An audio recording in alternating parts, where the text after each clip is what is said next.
Good afternoon, everybody.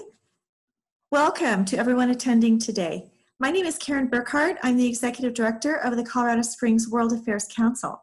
We are pleased to welcome Edin Mujkic today for his program, The Balkans, the Mysterious Success in Containing COVID-19 and the Preservation of Democratic Institutions. I want to just take a moment and thank our supporters. I'd like to thank the Tiemens Foundation, Wells Fargo Private Bank, the Richard Petritz Foundation, Mackenzie Place, and thank you also to our institutional members, the El Pomar Foundation, Colorado College, University of Colorado at Colorado Springs, Pikes Peak Community College, Colorado Springs Chamber and EDC, Siva Charter High School, and Fountain Valley School. Before we get started, I just want to point out a few functions regarding submitting questions and comments. At the bottom of your screen, you will see that there is a chat function for general comments that can be seen by both Edin and I, as well as the general audience. There's also a Q&A function for submitting written questions and a raise hand function if you'd like to ask Edin a verbal question directly. We will be deferring questions until after the presentation, so please be patient. If you have your hand up, we will get to you. So with that, I'd like to introduce today's speaker, my Colorado Springs World Affairs Council colleague, Edin Mujkic. He is a board member of the World Affairs Council, and he is an assistant professor in the School of Public Affairs at the University of Colorado, Colorado Springs. Edin earned his BA, Master's, and PhD from Auburn University, and he was a Prince Khalid bin Sultan Fellow.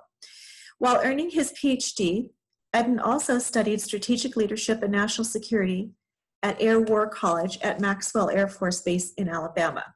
He is continuing his research focusing on professional military education, national security, defense, homeland security, U.S. foreign policy, and public administration. Edin, welcome. Thank you very much, Karen, and thank everyone that joined today this presentation. When Karen asked me to do something, I was thinking a little bit what kind of topic I should choose, and doing my regular research, I observed that actually the Balkan countries, or more specifically the Western Balkan countries that are usually problematic children in Europe, are actually doing very well when it comes to the mitigating the pandemic that engulfed the whole world. I found that to be very, very interesting, and started to actually go more deeper into the reasons why these countries that most of them need some outside help to preserve their democratic institutions, or to provide services to their citizens, are doing so well when countries like, for example, Italy, France, or Spain didn't do that well, as we all know, at least in the first several months of this pandemic. So before I go into the COVID-19 response by these countries, I just want to kind of lay it out situation on the ground pre-COVID-19, where these countries were. Slovenia and Croatia in the Western Balkans, Slovenia and Croatia were part of the EU for some time, especially Slovenia and Croatia since 2014, and then part of the NATO for some time. Montenegro, after the failed attempts of the Russian intelligence and together with Serbian intelligence, managed to join NATO in 2017, and since then it's negotiating with the EU accession to the EU. Macedonia also managed, North Macedonia actually, also managed to overcome a lot of challenges to their democratic institutions that were fueled by the Russian interference and the Serbian interference. And the most important thing that happened in North Macedonia now is that there was no way that former Yugoslav Republic of Macedonia, as it was called, would join NATO or EU until it changes its name, which was objected by Greece, since Greece has a north region called Macedonia. So finally, the political situation in a former Yugoslav Republic of Macedonia kind of stars aligned, where the change of the name was put on a referendum, and it became a North Macedonia. That opened doors for the North Macedonia to join NATO and start talking, to open negotiations with the European Union. However, in very unfair move by the France some half a year ago, those talks of joining EU were stalled. Basically, North Macedonia was promised that they're going to start negotiating membership when the name is changed. However, in this unprecedented move by France, they stalled that. The government actually collapsed in Macedonia, etc. And now there is this feeling that actually European Union abandoned North Macedonia, although they did everything they're supposed to do. So that's really not a good sign. When it comes to the other Albania, for example, and Greece, we all know what happened with the Greece when it comes to the economic crisis and everything. But it seems that they bettered that and with this found a common language with North Macedonia when it comes to that name change. It seems that Greece took a higher road here and started to support North Macedonia more forcefully into the NATO membership and the EU path. Albania is also one of the countries that is very interesting, considering that it's the majority of population in Kosovo is Albanian, and they have a lot of stake in what's going on in negotiations between Serbia and Kosovo. But they manage also to join the NATO. They're negotiating with the EU membership, but there are some still issues around the corruption, etc. But more or less, they are on a very stable path toward the EU membership. Of course, besides these countries, there are those problematic children, usual suspects in the Western Balkans, and those would be Serbia, that is continuously undermining democratic institutions. Basically, as of last weekend, when the parliamentarian elections were held in Serbia, and Aleksandar Vučić's party, Aleksandar Vučić's current president, basically took over the majority of the seats, and it's unprecedented. A ruler of has unprecedented majority in the parliament now. It basically became a country, one-party country, one-party system. The opposition is very fragmented, and they boycotted elections, which I'm not sure served very well their cause, but here we are. They're constantly expanding their relations with Russia and Vladimir Putin. Actually, Russia in recent years started to donate actually a lot of military equipment to Serbia, which actually caused alarm in Croatia, Bosnia, and all these countries, considering the recent history.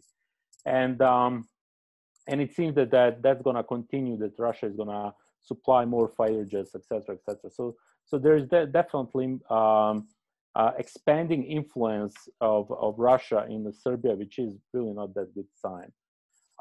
Negotiations with Kosovo are something that is in a focus of international community in recent years, because Serbia is not going to start to negotiate EU membership unless Kosovo's situation is resolved. However, that resolution depends on the involvement of international community, especially the EU and the United States. And currently, it seems that the best way to explain approach by the European Union and the United States to this issue is the all-out circus. Both sides are separately approaching these negotiations. The EU is dispatched Mr. Miroslav Lajcek, who was a Slovakian foreign minister, to run negotiations between Serbia and Kosovo. However, Slovakia doesn't even recognize Kosovo, which is the first problem in those negotiations. Another problem is that former U.S. ambassador to Germany and acting director of national intelligence, Richard Grenell, is running negotiations on a U.S. side, and EU and U.S. are not cooperating at all when it comes to these negotiations. This weekend, White House is going to host negotiations between Serbian side and Aleksandar Vučić and President of Kosovo, Hashim Thaçi, who, interestingly enough, was just this morning indicted by The Hague for the war crimes in 1998 and 1999 in Kosovo. So I'm really not sure where this is going to go right now, considering the new developments from The Hague. The indictment is not, the charges were not yet official, but it seems that The Hague is going to proceed with indicting Kosovo president. So it's safe to say that these negotiations between Serbia and Kosovo are going to get stalled, especially because of the fragmented approach when it comes to the United States and the EU. When it comes to Bosnia, which is always which is a problem in the Balkans since 1991, it seems that the American approach to the Bosnia right now is best explained as enthusiasm by the ambassador a U.S. ambassador in Bosnia. Bosnia is struggling with administrative labyrinth, which is the consequence of the Dayton Peace Agreement that was signed in 1995 and stopped the war. It's on a doorstep to become a NATO member, but the Bosnian Serbs, with the help of Russia and Serbia, are constantly stalling any kind of meaningful administrative steps that are needed to join NATO. The military itself is ready to join NATO. The military itself was deployed in Iraq and then is still deployed in Afghanistan. But administrative problems are stalling is preventing Bosnia to join NATO. And there is a definite influence of Russia and Serbia when it comes to that question. Realistically, Bosnia cannot join EU under this current constitution, which is a Dayton Peace Agreement. And any meaningful attempt to join EU is going to need a big help by the European Union and the United States to conduct a constitutional reform. But as of now, considering what's happening in the EU with COVID-19, and especially in the United States and a current administration approach to the issues in the Balkans, I just don't see this is happening anytime soon. So how these countries reacted to COVID-19?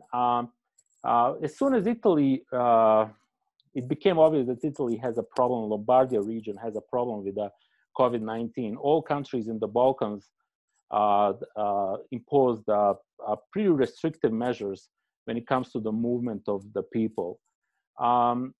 We have to take into consideration that Slovenia and Croatia are Slovenia and Croatia are on the border with Italy and very close to the Lombardia region. But Lombardia region, being a economic powerhouse in Italy, has very exhaustive measures, economic ties to the Balkans. And there is a huge movement of the people between Italy and the Balkans. So Balkan countries, Slovenia, Croatia, Bosnia, and Serbia, immediately imposed very restrictive measures on a movement of people between Italy and those countries. When it became obvious that this is a really big problem, and that we have all countries imposed very harsh restrictive measures on the domestic population. For example, in Bosnia, Serbia, etc., the martial law was imposed, and actually in Bosnia, people younger than 18 and older than 65 could not move for over a month. The services were delivered to them if they didn't have a family members, older people didn't have a family members. Services were delivered to them by the state. Actually, it was a very organized and very fast response to the pandemic. only country that actually had a little bit more confusing response to the pandemic was Serbia, which current number of cases indicate that some things were not conducted very well over there, and they lead Balkan countries, including Greece, when it comes to number of cases. As of today, I got some numbers out. Serbia has 13,235 cases and 263 deaths, and currently they are going upward because they started to reopen their economy.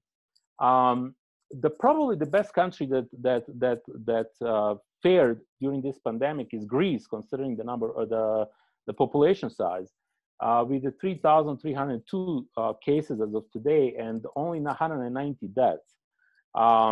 But generally, all countries in the Balkans fared very well because of these restrictive measures. And now we can see that some countries have a dramatically upward trend, like North Macedonia, Montenegro. They reopened their economies pretty fast because there is a political pressure, economic pressure that pushed politics and to start interfering with public health institutions. I must say that in all of these countries, it seems that science and health institutions, healthcare agencies and institutions had a pretty wide flexibility when it comes to the imposing measures. Politics that usually is a way of life in these countries was put on a side, and now whether that was intentional or politicians just didn't want to be seen as responsible for what's happening is another question. But public health institutions were very transparent about measures that they are imposing. They were holding up Andrew Cuomo's style of press conferences all the time.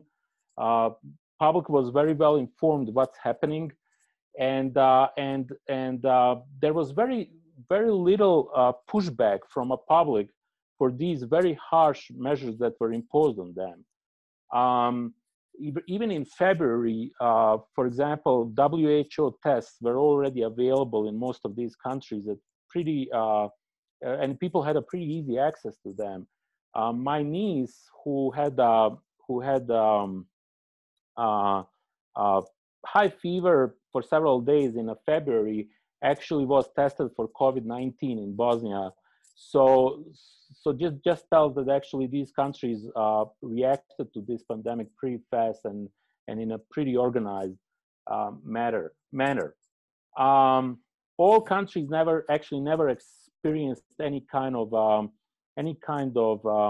shortage of hospital beds, ICU beds, etc., all this time. So there was never overflow. The healthcare system was not under any kind of stress during this pandemic, and all countries actually instituted expansion of the availability of hospital beds, either by turning the student dorms into some overflow capacity, or just installing the military-style field hospitals, etc. During this time, during the pandemic, actually, the healthcare institutions, hospitals, continued their normal functioning by doing regular procedures that they were doing just before the pandemic. So I know, for example, from some personal cases I'm familiar with in Croatia and Bosnia, that open heart surgeries were constantly being done even on a COVID-19 patients and things like that. So they fared pretty well they organized pretty well their response to this. When it comes to the government institutions,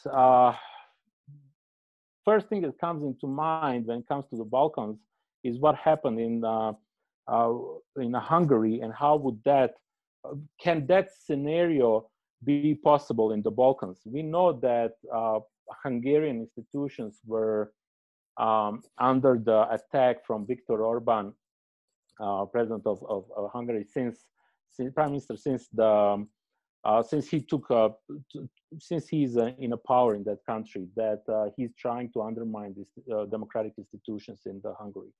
Especially dangerous when it comes to the Western Balkans, Croatia, Bosnia, and Serbia, is the rhetoric by Viktor Orban, where he's talking about the Hungarian Empire, referring to the Austro-Hungary Empire, and that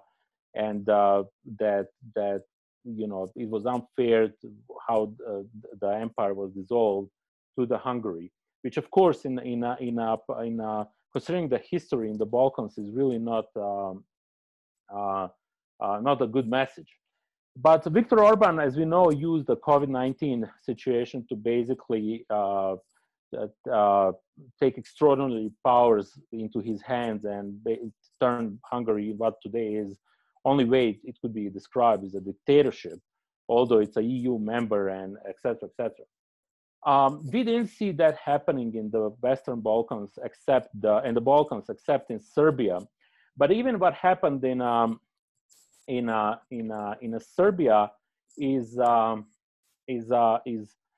not on par with what happened in Hungary. Now we have to take into consideration that Aleksandar Vučić, president of Serbia, used COVID-19 to organize elections while there was that sentiment of rallying around the flag during the pandemic, and to organize elections, thinking that he can use this situation to gain more seats in a parliament to strengthen his grip on a power in Serbia. So that exactly happened, and opposition parties complain about it, that's going to undermine the democratic process, the negotiations with the EU, etc. And it did. Basically, Vučić did what he intended to do. Opposition parties, instead of making some kind of coalition, decided to boycott the elections, which didn't do any good to them. So basically now Vučić has a stronger than ever grip on Serbia. And some things that happen in Serbia are really not good indicator where Serbia is going. For example, starting with the good news, the accused war criminal Vojislav Šešelj did not win a seat in a parliament. Vojislav Šešelj was released by The Hague on a humanitarian request that he is sick, that he has a cancer, etc., etc. The bad news is actually that the country that has aspirations to join the EU allowed actually accused war criminal to run in elections, and EU is apparently fine with that, you know. So Vojislav Šešelj was basically the co-conspirator behind the ethnic cleansing in Bosnia and the genocide that happened in Srebrenica. So it's actually amazing that that country that has aspirations to join EU would allow someone like that just to run for re-election. So I guess the good news is that he didn't win a seat in parliament. Another, of course, as I mentioned, the problem with Serbia is that this constant negotiations with Kosovo, and as I already said, there are a lot of problems with that. I just don't see that this is going to happen. But when it comes to the negotiations to Kosovo, the biggest issue is that the constant talk about changing the borders, meaning that sizable Serb minority in Kosovo that resides mostly in the North Kosovo on the border with Serbia, under some calculations would actually join Serbia, but then you know, some part of Bosnia would go you know, into the Serbia too, if Serbia agrees to give up of some other territory, you know. So basically exchange of territories between Kosovo, Serbia, and Bosnia.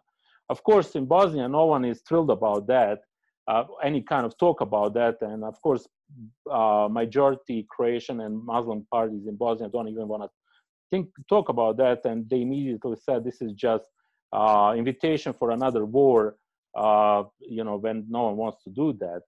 Of course, the Serbian politicians are constantly pushing for that kind of scenario, because in that case, they could argue that Bosnian Serb entity called Republic of Srpska could actually join Serbia if Serbia gives up of some territory for Kosovo.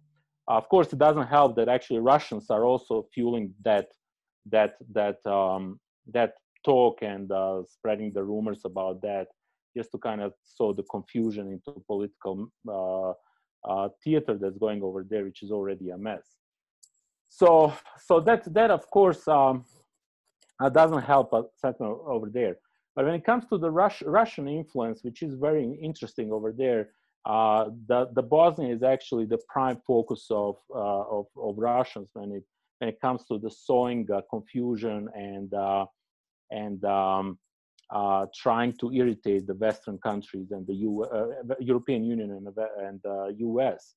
I think that right now, the biggest problem that these countries are experiencing is outside influence of the Russia, and I think that's going to just become worse and worse. What happened in Bosnia in April is short of astonishing that Western media didn't report at all, and that because of the COVID-19 situation, etc.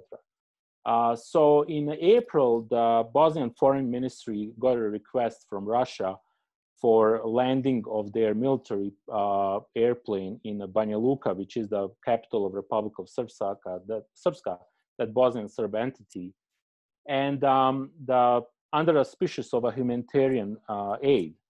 And Foreign Ministry approved that. You have to go back and remember that in April and May, Russia was pushing with these humanitarian flights to Italy, etc., to kind of,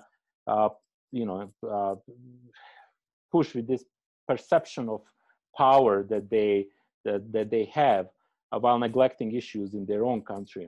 So they flew to Banja Luka on their military plane, and instead of a humanitarian aid, it was actually the chemical warfare unit of Russian military that disembarked the plane and went into the city and start disinfecting the streets in a city under the auspices that they are there to provide humanitarian aid in disinfecting streets from COVID-19, which, I mean, there's no any scientific evidence, first of all, to prove that works when it comes to the spread of COVID-19.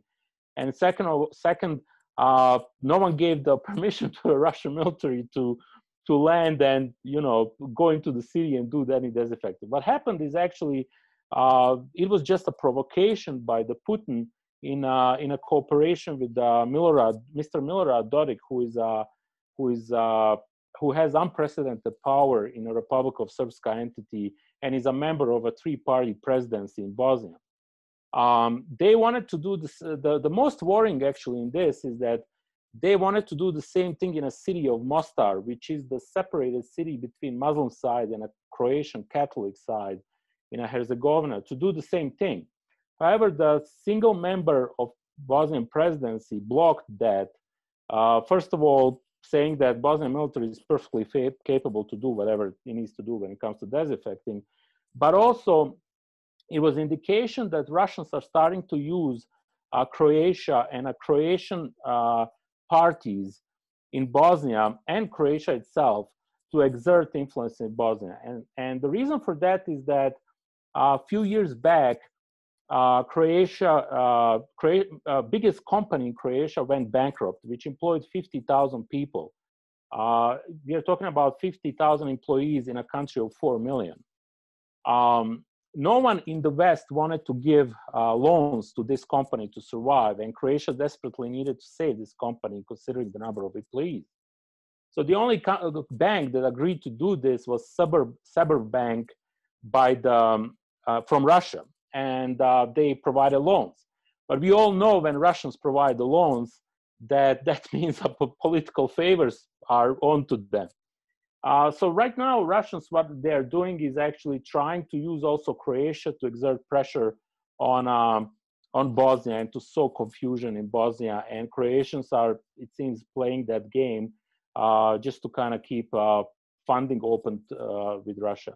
which is really amazing development considering that Croatia is a NATO member and a member of the EU, but here we are. When it comes to the, I also said that that when it comes to the American influence in the Balkans, it's based on the enthusiasm at this point.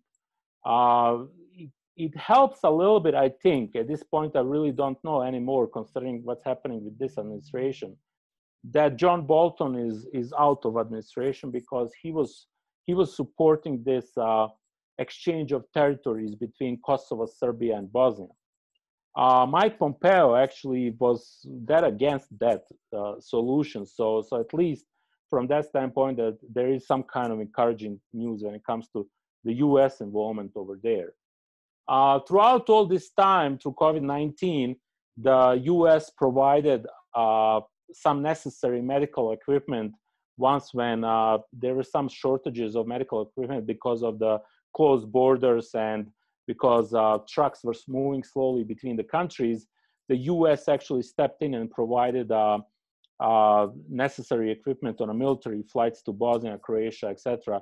So from that point, actually, the U.S. is still getting engaged there, especially when it comes to the military-to-military cooperation, etc., etc. But when it comes to the solving these political problems that these Balkan countries, especially Kosovo, Serbia, and Bosnia, are in, the U.S. is missing, and I'm not sure this attempt by Richard Grenell to do something with Kosovo and Serbia is going to go anywhere, considering the recent developments and just the way it's organized.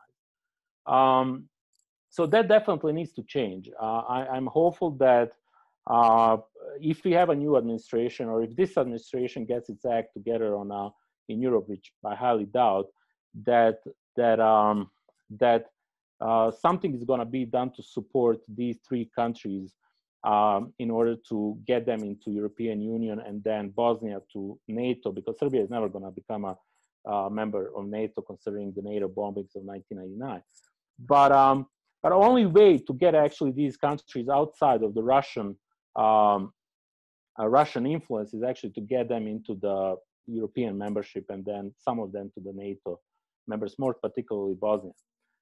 When it comes to the COVID-19, the countries are experiencing now the upward trend, like all other European countries since they started to open. There is a lot of pressure in Croatia, Albania, Montenegro, and Greece to reopen the countries, because tourism is the main source of income over there, main source of the budget income. And if you followed a little bit the news the last few days, you saw that Novak Djokovic, the #1 tennis player in the world, was tested positive for COVID-19. He decided to organize a tour on the Balkans in Serbia, Croatia, Montenegro, and Bosnia. And on the first leg of a tour in Croatia, a bunch of tennis players tested positive on COVID-19. Among them, Novak Djokovic and his wife. Luckily, his kids did not test positive. So now suddenly Croatia tried to use that to kind of get attention of the world, that Croatia is open for a business, the coast is open for a business. Now they got a negative actually attention, because it was botched attempt for some kind of public relations tournament. And it seems that right now countries are struggling with what they're going to do, how open they're going to stay. We found out just today that Croatia is going to start imposing 14-day mandatory quarantine for citizens of some countries, but not for citizens of European Union countries, which also experiencing a rise in COVID-19 cases. So I'm not sure where we go from here when it comes to the COVID-19 in those countries. Those countries are definitely under a tremendous financial strain when it comes to the effects of the COVID-19, and the longer this goes, I see that also institutions are going to get into more danger of turning into some kind of dictatorships, etc., because of the economic problems. So definitely the biggest issue right now is how engaged the European Union and US are in those countries. are we willing to leave those countries to figure out on their own how to deal with this problem of COVID-19 and economic problems that are coming with it, which is going to be used by the Russia and Vladimir Putin to sow even more confusion and divide in those countries for their own purposes. So I think this is it when it comes to Balkans. This is a very short period of time to talk about Balkans, considering all the problems over there. But my final statement is that from my perspective, I think that countries did actually extraordinarily well, considering situation that was happening, in what kind of situations they were before this happened, and they focused more on recommendations of science and the public health institutions than actually politics. But it seems that in the recent few days, the politics is starting to take over the narrative, and mostly driven by the economic pressure and to reopen. So we'll see where it goes from here. So at this point, I would like to open for questions and comments. Okay, we already have quite a few questions, so I will start with the first written question, which says, excellent as in presentation, Edin. Could you talk a bit more about the Russian influence in the region, including Moscow's more forceful attempts to shape the political landscape in North Macedonia and elsewhere? Yeah, so as I mentioned, Russians are trying to use any possible problems over there for their own advantage. The good news is that, considering what happened, the Russian attempts in Montenegro to prevent Montenegro from joining in NATO, and to prevent North Macedonia to change its name to North Macedonia, actually both attempts were botched attempts. It was not successful, as we know. North Macedonia would probably be talking with the EU right now if there was no France and their demands, some strange demands to expand some negotiation, demands on North Macedonia. So definitely any kind of problems over there, they're going to use for their own advantage. What they are trying to do right now is they are using absence of EU and United States and any kind of coordination between EU and United States when it comes to the Balkans to their own advantage, And I think that, as Winston Churchill said, Balkans is the soft belly of Europe. Everyone is focused right now when it comes to Russia, whether Russia is going to do something in the Baltics when it comes to Estonia, Lithuania, and Latvia.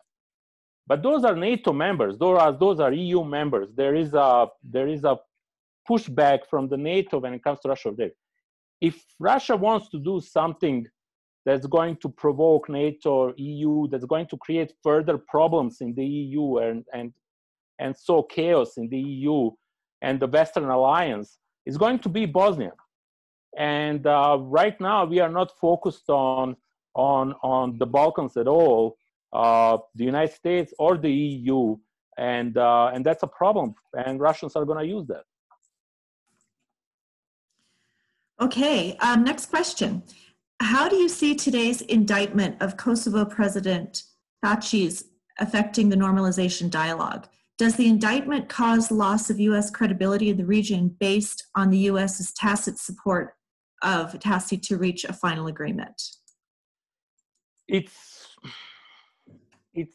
hard to overstate how big of a problem this is.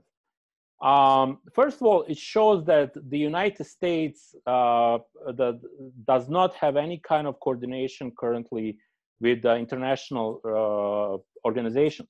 In this case, the International Court for the former Yugoslavia.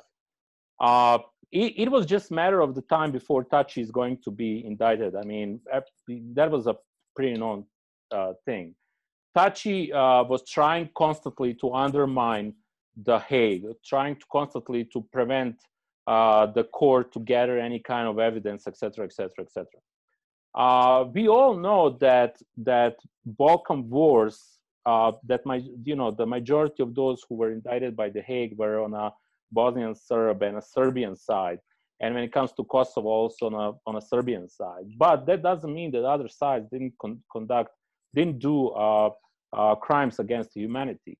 And Taci was always the guy who was in the focus of the court and their investigators and prosecutors. By going this morning publicly about this, while Taci was actually in a plane flying to DC, just says that United States does not have any kind of coordination with the International Court for the former Yugoslavia. And that's a big problem, because Serbia right now is going to say, you see, we told you so. And it's going to probably stall these negotiations, because I'm not sure Aleksandar Vučić can go back to Serbia and says, you know what, we're gonna continue talking with the Taci, although he's indicted for killing a bunch of Kosovo Serbs, you know. So I think this is dead on arrival. It's going to further complicate situation, and I'm not sure that this initiative by the Richard Grenell and Mike Pompeo was serious at all in the first place. So here we are. Okay, thank you. I have a question from Salah Dineh Hamoud, who is asking, did any of these countries besides Greece have a significant influx of Syrian or other Middle East refugees, and how have these populations been treated in the pandemic? All of them have, all of them. So the route, besides that obvious problem that was between Turkey and Greece and in the flow of immigrants, is the route that goes from Serbia to Bosnia to Croatia, because Croatia is a member of EU and Bosnia is bordering Croatia.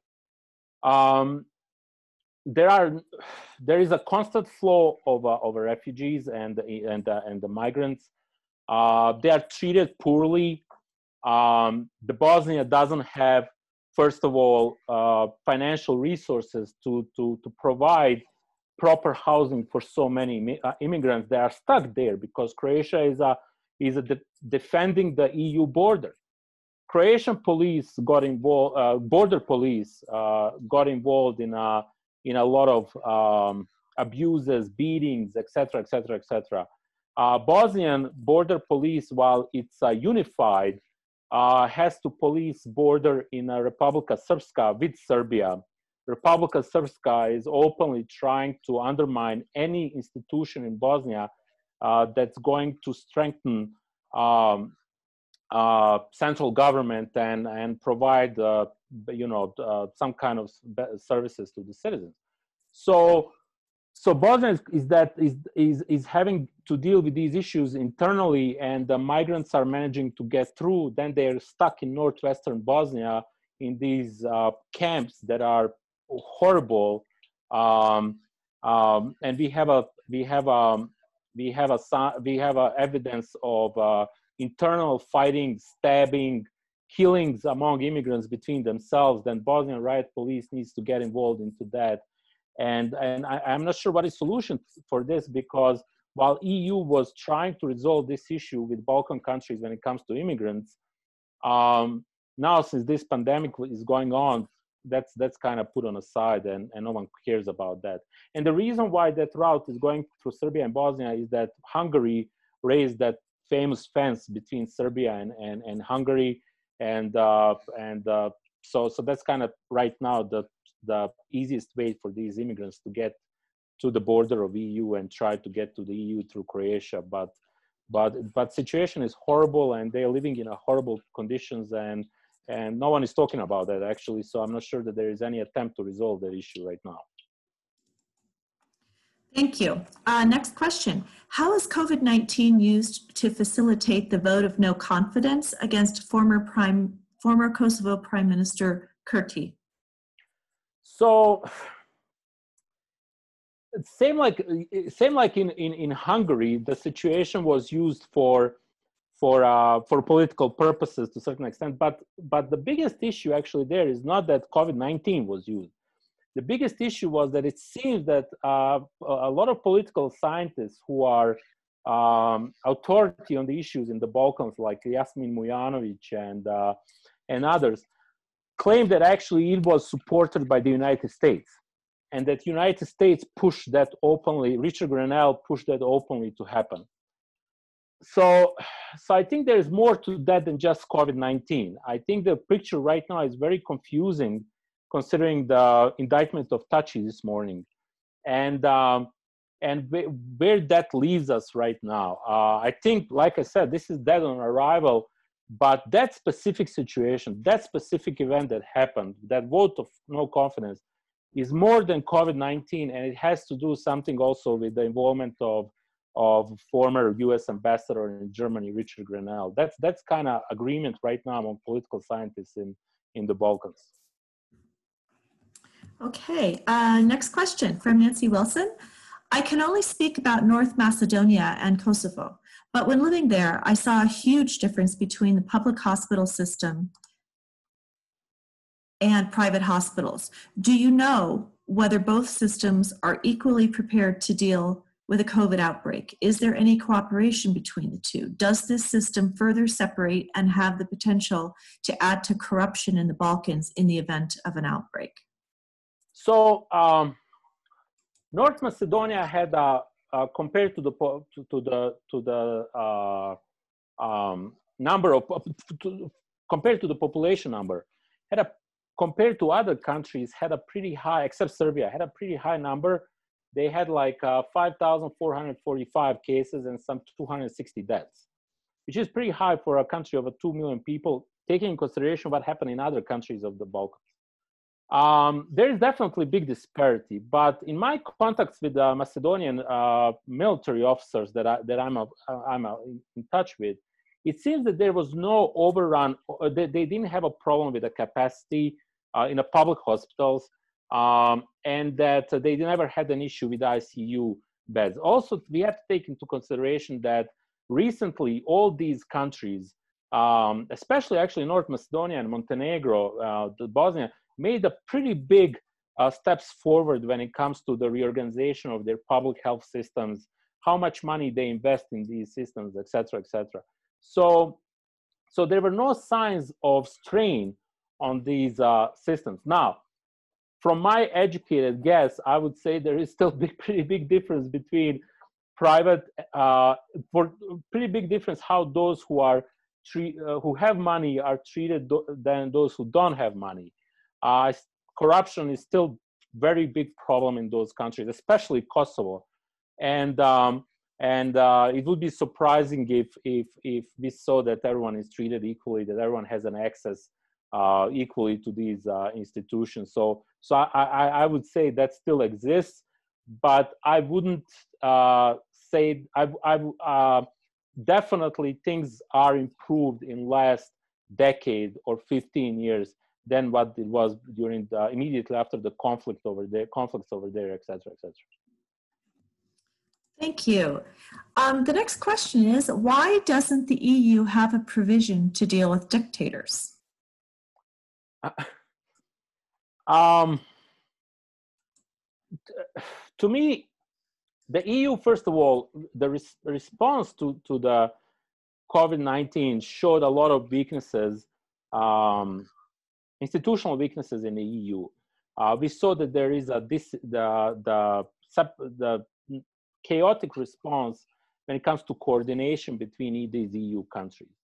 Why the EU is not more forceful when it comes to the dictators, etc., I really don't understand.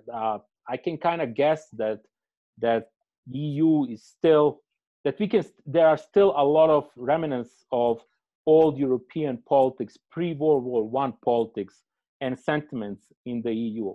When Bosnian War started in 1992, the Germany, France and England immediately got involved in a similar kind of rhetoric and a behavior that was present pre-World War I.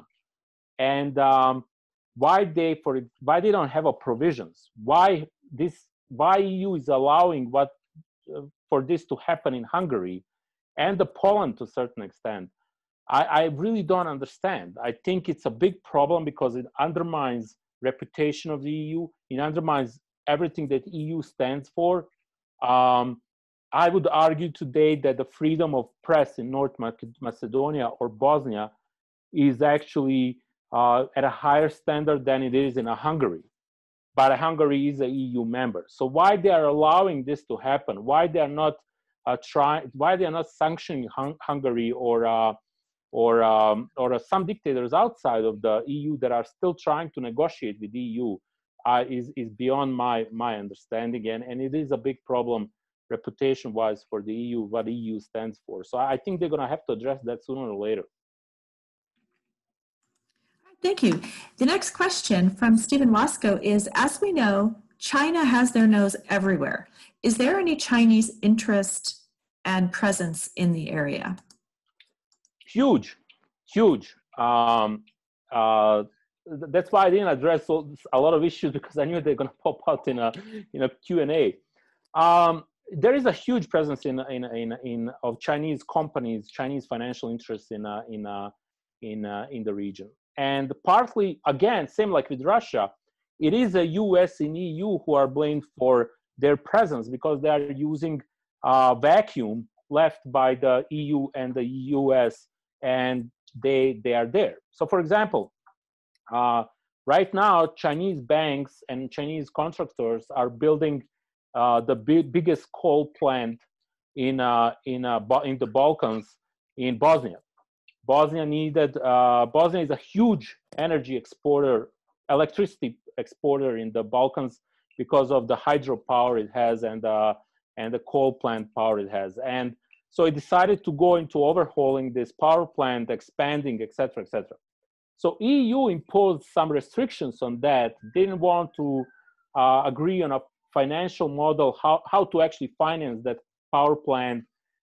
Imposed a lot of demands that Bosnia politically cannot meet, because of the constitution right now that it's in Bosnia, which is the Dayton Peace Agreement, which served very well to stop the war, but since then it became a burden on the country. So who swooped in to finance that project? China. And so now EU is saying, well, you shouldn't go with China. That's going to be a burden on you when you start negotiations with the EU. But Bosnian position is we need this power plant. It's a huge revenue source for us. It provides so many thousands of jobs because of coal mining, etc. So you are bringing us into impossible position here, where we just have to go with China, because you don't want to work with us around this issue of the building that power plant. So China is using that. China is financing a lot of projects there. They're giving loans left and right, of course, which comes with the political, which comes with strings attached. And of course, Serbia is the one that is pushing that most aggressively. There are now talks again that the Chinese and there's going to be direct flights established between China and Serbia, which of course is going to be subsidized by governments, because there's no actually demand there. But that just tells that Chinese are coming there, and they are using the vacuum that was left by the EU and the US over there, and specifically EU, because there is no any organized attempt to resolve the situation with Bosnia, Serbia, and Kosovo. Very good. Tom Saponis is asking, please elaborate on why France seems to oppose EU entry of the Balkan states. So I think it's a bigger issue. There are several variables here. I think there is intra-EU power play between France, Germany, France and Germany in particular. We have to now leave UK out of this, obviously. So France suddenly came up with these demands, which I think are driven domestically in France to slow down or stop completely accession of the new EU members, new countries into the EU membership. The EU still has a population in the EU still looks negatively to the expansion, considering the experience with expansion to Romania and Bulgaria. When they expanded, there was a huge migration of the population from these two countries, especially Romania, into the EU. So now these smaller Balkan countries, which really can't make any dent in EU employment issues, etc., are suffering from this sentiment in EU that any kind of expansion to other members, to other countries, is bad for the EU. That's going to bring more people who are going to do jobs for less money. They're going to take away jobs, and we know what happened with the Brexit too. One of the main reason actually, I think, for a Brexit is, you know, the sentiment that Polish workers came and took jobs from Britain, etc., etc. So I think that's why that is driven. I think that Macron had to do something, find some problem, which in that time was North Macedonia, which was basically on the verge to open negotiations with the EU, and he used that to actually solidify his status in France, his power, and to be, you know, to appear that he's actually trying to approach this issue more carefully than what happened when Romania and Bulgaria were when they joined EU. So yeah, I hope this answered that question. All right, very good. Bear is asking, what is the current situation in Bihać, particularly with respect to the refugee migrant camps and the political ramifications of the same? So yeah, so that's what I was talking about in northwestern Bosnia, in the Bihać region, which is bordering Croatia, and Croatian border police just you know, they established such a strong presence over there that it's impossible to cross the border between Bosnia and Croatia, because these immigrants don't want to stay in Bosnia. Actually, they don't want to stay in Croatia too. They want to get into EU and go to Germany, etc. But Croatian police, border police and military actually established such a strong presence that it's almost impossible to cross. And then they are left in a Bihać, which Bosnia, as it is, as I said, does not have a financial resources to take care of so many thousands of the refugees. Then they put them into abandoned buildings, schools, tried to do something about it, the Red Cross, etc., humanitarian agencies. But they're living in a horrible conditions. They are packed. There are much more people in a building than they're supposed to be, which creates a lot of conflict. And there are always news of stabbings, murders among the immigrants, and all that is happening in the Bihać region. And then the riot police has to react to that, and a lot of, I would say, a lot of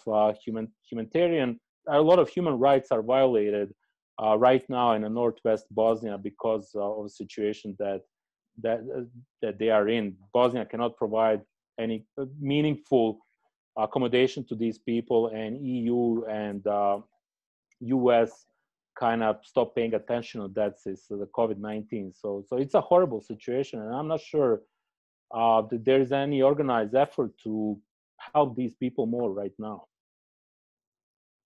Thank you. Nancy has another question. And also, just a note to anybody who wants to ask a question verbally, you can do that. Please use the raised hand function. So America and Americans have enjoyed a great deal of affection from almost everyone in the Balkans except Serbia for the past many years. Is that fading away rapidly now? I'm not sure. I think that, well, of course, the US doesn't have a very good standing in Serbia and among Bosnian Serbs. But I think among others, the US is still has a pretty good standing. And the reason for that is that, while I mentioned before, is that US still has a very strong cooperation, especially when it comes to military to military. For example, in a recent several days, there was a lot of news about Bosnian military graduates at the West Point coordinating exercises between Maryland National Guard and a Bosnian military. Croatia is, of course, member of NATO. The U.S. Navy is always there. It's a media attention. Media attention is always given to those visits, etc. So I think there is still, the U.S. still has a pretty good standing among population that always looked the U.S. favorably. And I would say, especially in countries like Bosnia, that part at least that looks U.S. favorably, the U.S. still fares much better than European Union. There is a real sentiment of betrayal among Bosnian population when it comes to the European Union, and European Union is not doing anything to improve that standing. So I think U.S. standing is pretty good over there, and I think it's really not going to take too much to improve that further, to put it this way. Right. Any more questions? And while we're waiting for okay, Jim Allen has raised his hand. And so Jim, can you unmute yourself? Corner. Now, can you hear me? Absolutely. Okay. Edin, thank you so much for participating in this and sharing your knowledge. Earlier, you had a question about China and its influence in the Balkans. I have a specific question about China. It deals with the Belt and Road project. One, how much of a favorable thing would the Belt and Road project be, or what would be the effect if that Belt and Road project gets done? And the second aspect, directly related, when is China going to run out of money to keep the Belt and Road project going? And my own suspicion is they ought to be running out of money pretty damn soon. So two-part question about China in the Balkans and the Belt and Road. Well, Belt and Road is it's still one of those things in the Balkans that it's seen as theoretical more than practical. There is always someone that comes with these grandiose ideas in the Balkans, how to include in Balkans into this, how to integrate Balkans more into the Europe or East or something like that. There was yesterday, I think there was a proposal for a high-speed rail that's going to go through the Balkans from Germany, where the trains are going to travel 260 miles an hour and everything, while there's no train connection between those countries right now. So there's always this grandiose project somewhere, and I'm not sure where that's going to go. But if there is a still vacuum in foreseeable future left by the United States and the EU in these countries, especially Serbia and Bosnia, that actually might be something that is doable, and it might actually turn those countries toward China. Like, for example, right now, Bosnia is starting to turn toward Turkey and Arab countries because there is no incentives from the EU or the US to actually be part of that Western alliance. So it's slowly turning its way toward Arab countries and Turkey because there's just more opportunity over there. So I think that the Belt and Road is idea that might live in the future if US and EU keep this vacuum, left, in the Balkans. When China is going to run out of money, I don't know. I mean, I'm not the economist, but as long as we buying their stuff, they might still have money. So, yeah. Great, thank you. Okay, thank you. Do you see returns to BH from those who left during the dark days of the 90s? Yes, if Bosnia becomes EU member. So right now, Bosnia is experiencing largest brain drain that country ever experienced after besides the war, because Germany opened the borders, not borders, but actually allowed Bosnian citizens to get employment in Germany much easier than before, because Germany has a huge shortage of the medical workers, etc. And a lot of people from Bosnia actually started to leave now and go toward to Germany because of opportunities over there. But that also it's not just unique to Bosnia. For example, Croatia, that it's a EU member and NATO member, had the largest brain drain in the world in 2019 compared to the population size. So it's a issue among all those countries over there, whether they are EU member or not. And only way those people are going to come back to the countries, those people who live, let's say, today in the US or somewhere else, although we have to take into consideration, it's been 25 years since the end of the world in Bosnia. We already have a second generation immigrants, Bosnian immigrants in the US. I highly doubt they're going to go back. And so some older people who are now retired in the US or Germany, these refugees who retired in US and Germany, they actually go back because the standard, the cost of living in Bosnia is much lower than in US, for example, or Germany. So they get pension from here, retirement, and they live pretty comfortable life over there. So they are returning, but the young people are still leaving because there are no opportunities over there for them. So it's a big problem, and those young people are going to be leaving Bosnia as long as Bosnia is not a member of EU, or at least economy goes dramatically up. Thank you. So while we're waiting for more questions, I'm going to ask you, Edin, so you've laid out a number of scenarios across the region. What personal predictions do you have over the next year? Oh, well, it's over there, anything can happen anytime. So I'm not sure that's something I would like to predict what's going to happen. But the way I see it, good sign is Bosnia postponed elections from October to November. The good sign is Bosnian politicians agreed that the postponing elections to next year is actually would undermine democratic institutions. So from that perspective, actually, that's an encouraging sign.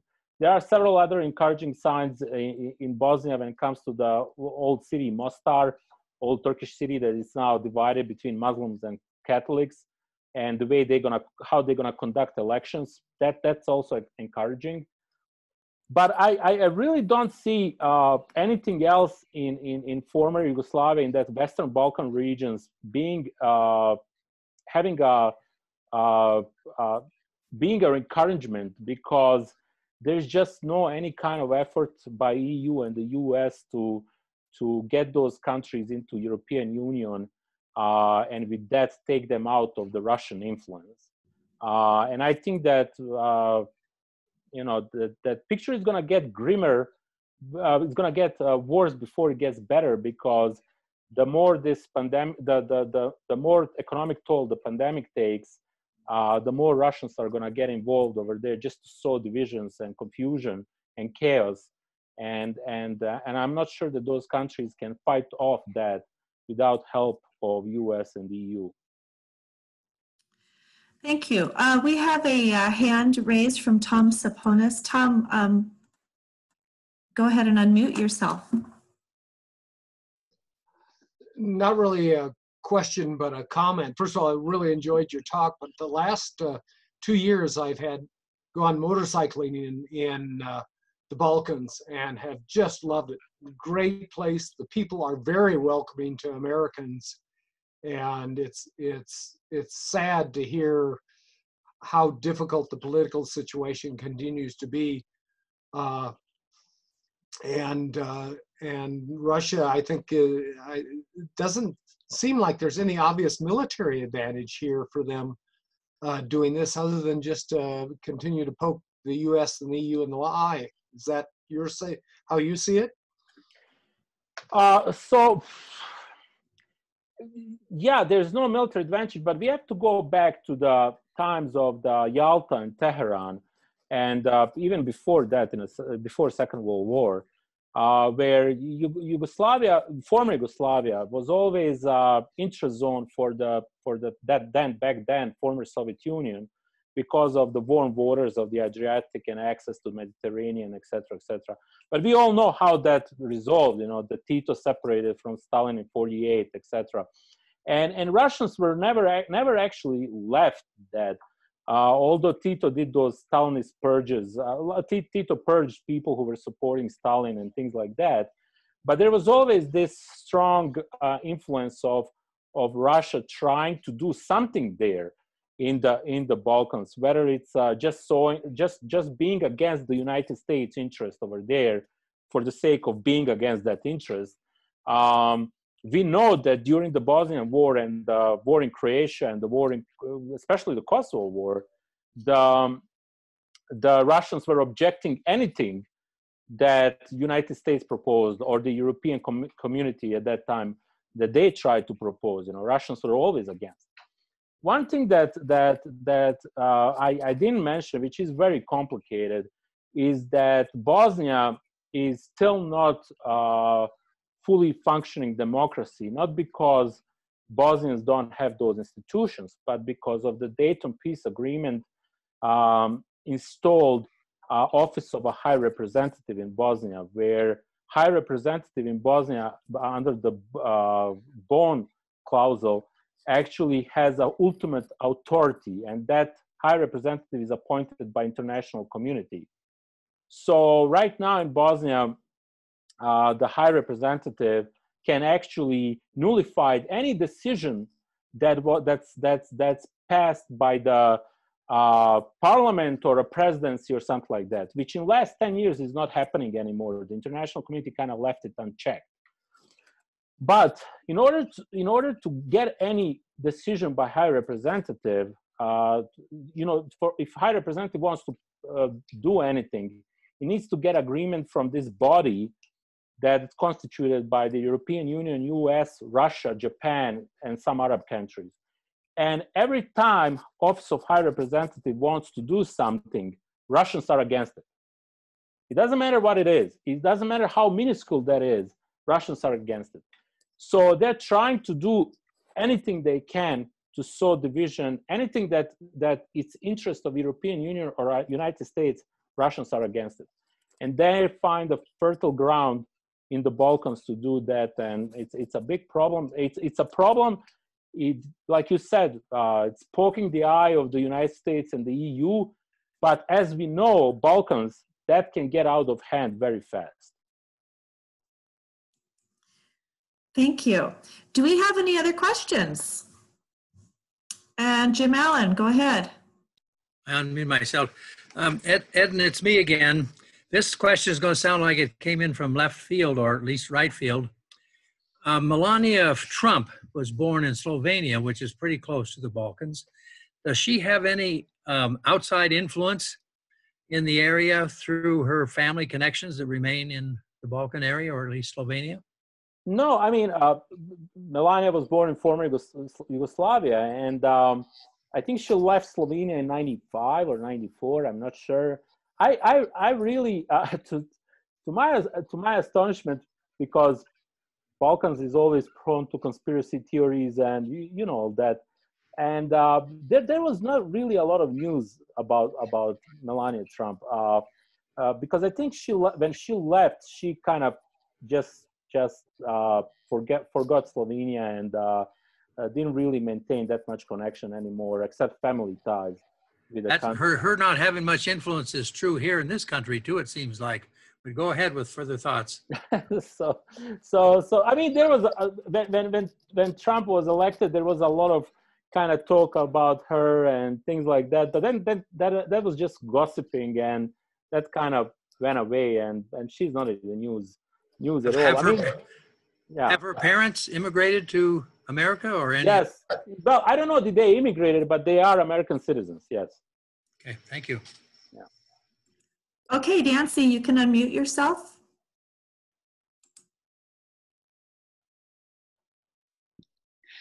Yeah, I would just, can you hear me? Yes. Yes.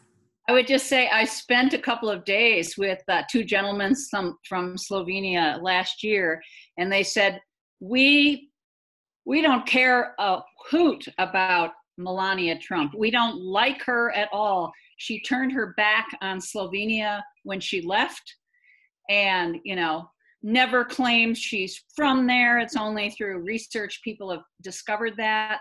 And by the way, her parents came to the United States through chain migration, which Trump has said he will get rid of. But anyway, that's just a little comment. Thank you. Thank you, Nancy. Okay, Bear is asking, is there an end date to the Dayton Accord? No. So I'm a student of political science in the United States, and as in any country, every country has this romanticized view of their history. So Richard Holbrooke, when Dayton Peace Accords were signed and everything, said that, this is just temporarily similar to the Articles of Confederation. And that once when the Dayton Peace Agreement becomes a burden, Bosnian politicians are going to sit down and resolve that because of their economic interest. Of course, that didn't happen because, Balkans is not 1789 America. So there's no expiration date. Politicians in Bosnia, regardless of their side, found Dayton Peace Accords very fitting for their needs to stoke national divisions and blame each other for their unfortunes, which keeps them in power. It created this humongous bureaucratic state. So now those who are employed, that are state employees, don't see incentive to get rid of Dayton Peace Accords. So I highly doubt Bosnians are going to sit on their own to resolve that issue unless there is arm twisting by the EU and the United States. Thank you. Okay, so we have just 3 comments here, no questions, but Stephen says, comment, great discussion and appreciate the insights. Thank you. Hillary, I don't have a question, but thought your presentation was simply fantastic. Thank you. And Tom says, this has been one of the best Zoom meetings I've attended, although my head is spinning from all the complexity of the situation. And thank you for doing these. So one more question. So the Holbrooke Monument will be pulled down? Well, there is a Clinton monument in Kosovo and Albania, and I'm not sure for Bill Clinton. I'm not sure it's going down anytime soon. Very good. All right, further questions?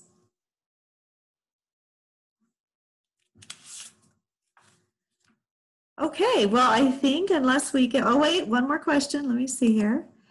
Do people in the Balkans speak English? Yeah, a lot of them. The education over there is set in a way where you have to learn foreign language in elementary school and then 2 foreign languages in a high school.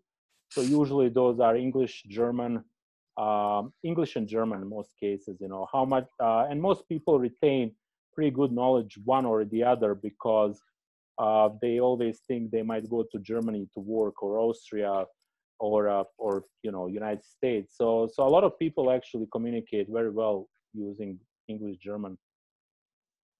Very good.